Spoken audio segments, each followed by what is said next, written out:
Byron Katienek van egy ilyen jó kis könyve, hogy az öröm ezer neve, és megvan nekem angolul, és gondoltam, hogy olvasok belőle egy részletet, aztán hát, ha valakit érdekel, meghallgatja. Ez amúgy a 29. fejezete, és így hangzik. The word is perfect. As you question your mind, this becomes more and more obvious. Mind changes, and as a result, the word changes. A clear mind heals everything that needs to be healed.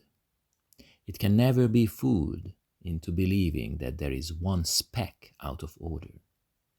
But some people take the insight that the word is perfect and make it into a concept, and then they conclude that there is no need to get involved in politics or social action. That is separation. If someone came to you and said, "I'm suffering, please help me," would you answer, "You're perfect just the way you are," and turn away? Our heart naturally responds to people and animals in need. Realization has no value until it is lived. I would travel to the end of the earth for the sake of one person who is suffering. The desperate, the hopeless, are unenlightened cells of my own body. It's my own body I'm talking about. The body of the Word is my body. Would I let myself drown in water that doesn't exist? Would I let myself die in an imagined torture chamber? My God, I think there is someone out there who really believes that there is a problem. I remember when I used to think there was a problem. How can I say no when the person asks for help? That would be saying no to myself. So I say yes, and I go if I can. It's a privilege. It's more than that. It's self-love. People are perfect just the way they are. However deeply they are suffering. But they don't realize that yet. So when I meet someone who is suffering, I don't say, "Oh, there is no problem, everything is perfect."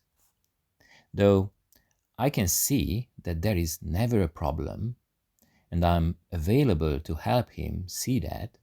Telling him what I see would be unkind. That part of my body is suffering. Everything is not perfect for him because he believes it's not. I, too, have been trapped in the torture chamber of the mind. I hear what he thinks he needs. I hear his sadness or despair, and I'm available. That's full-blown activism. In the presence of someone who doesn't see a problem, the problem falls away, which shows you that there isn't a problem. Bocsi. Na, hát remélem azért érthető volt valamennyire, próbáltam érthetően olvasni.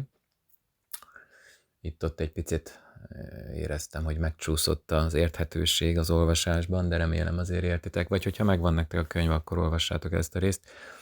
Amúgy egy olyan gondolat jött még ehhez nekem hozzá, hogy ugye tök jó ez, hogy azt mondja, hogy a világ az tökéletes, ugyanakkor nem minden része tudja a világnak, hogy tökéletes. És ugye az, hogy azt látjuk, hogy a világ nem tökéletes, az is abból adódik, hogy az elménk az nem látja tökéletesnek az ilyen judgmenteket, ilyen ítéleteket fogalmaz meg a világgal kapcsolatban, és mindenféle hitrendszerei vannak az elmének a világgal kapcsolatban, ezért látja tökéletlennek a világot. Akár egy szenvedésteli helynek, alapvetően szenvedésteli helynek. És tök érdekes, hogy azt mondja, hogy ha valaki szenved, akkor nem mondhatod neki azt, hogy hát tökéletes vagy, hát minden jól van. Hanem el lehet azzal a valakivel menni arra a helyre, ahol ő szenved, viszont ott úgy jelen lenni, hogy én nem hiszem el azt a szenvedést. Esetleg segítek abban, hogy meglássa ő is, hogy az elméjének a játéka, hogy mondjuk szenved valamiben. És persze vannak helyzetek, amikor nem szabad azt mondani valakinek, hogy az elmének a játéka, mert vannak fizikai szenvedések, lehetnek olyan helyzetek, amikor valaki támadások érnek, és ettől szenved, de hogy nagyon sok esetben tényleg az elménktől szenvedünk, és olyankor jó, hogyha valaki segít arra rálátni, hogy saját magunk gondolataitól szenvedünk. És akkor egy picit itt tovább mentem, ami szerintem még izgalmasabb, legalábbis nekem most pillanatnyilag még izgalmasabb, hogy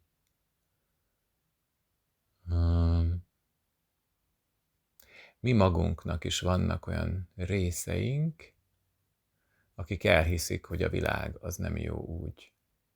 Vagy hogy nem vagyunk tökéletesek, vagy hogy elromlottak vagyunk, hogy valamit nagyon meg kell gyógyítani bennünk, valami nagyon nem oké velünk.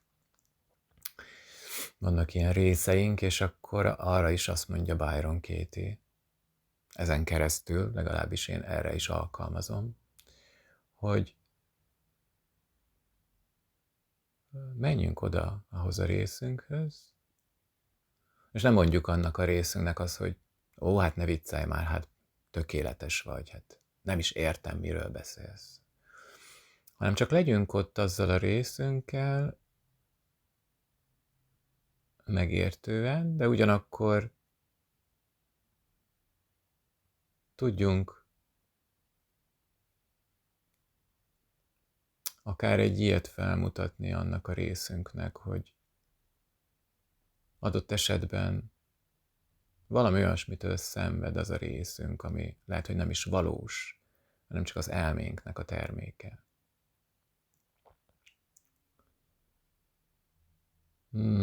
Egyébként ez ott van a szövegben is, mert ő azt mondja, hogy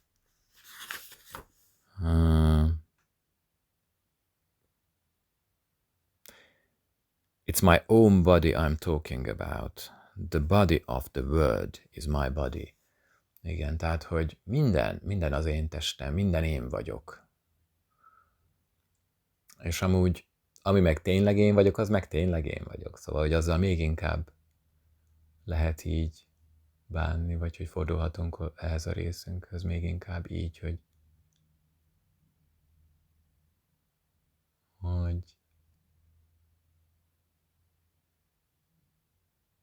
tudok-e segíteni annak a részemnek, hogy észrevegye, hogy a szenvedése nem valóságos adott esetben.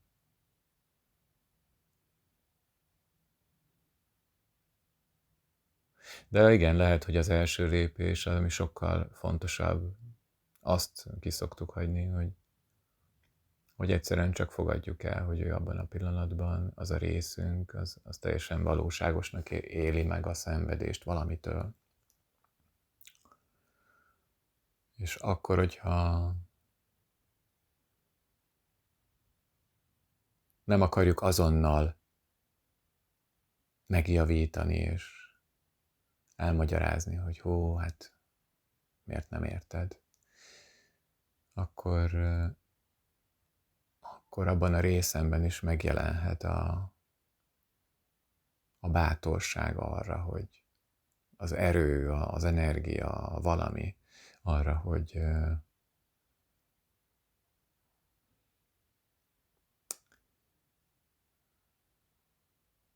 felnőjön benne valami olyan megértés, olyan gyógyulás, ami egyszerűen csak megjelenik azáltal, hogy hogy pontosan azokra a dolgokra látunk rá, és pontosan úgy, amire szükségünk van.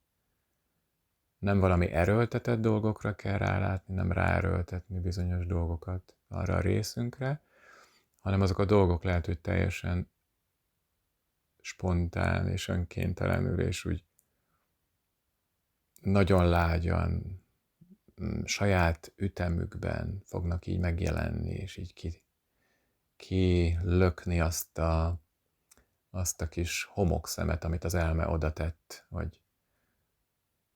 hogy attól szenvedjünk.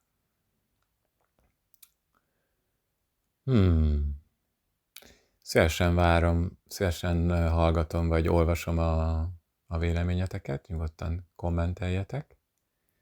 Lehet nem egyet érteni is. Nekem most ez jött, nekem most ez ilyen hihető volt, ez az egész, amit olvastam, meg amit hozzáfűztem. És amúgy nehéz ezekről beszélni, mert az életben nem biztos, hogy így meg tudjuk valósítani, de hát ha valakinek ez most mond valamit. Szép napot mindenkinek!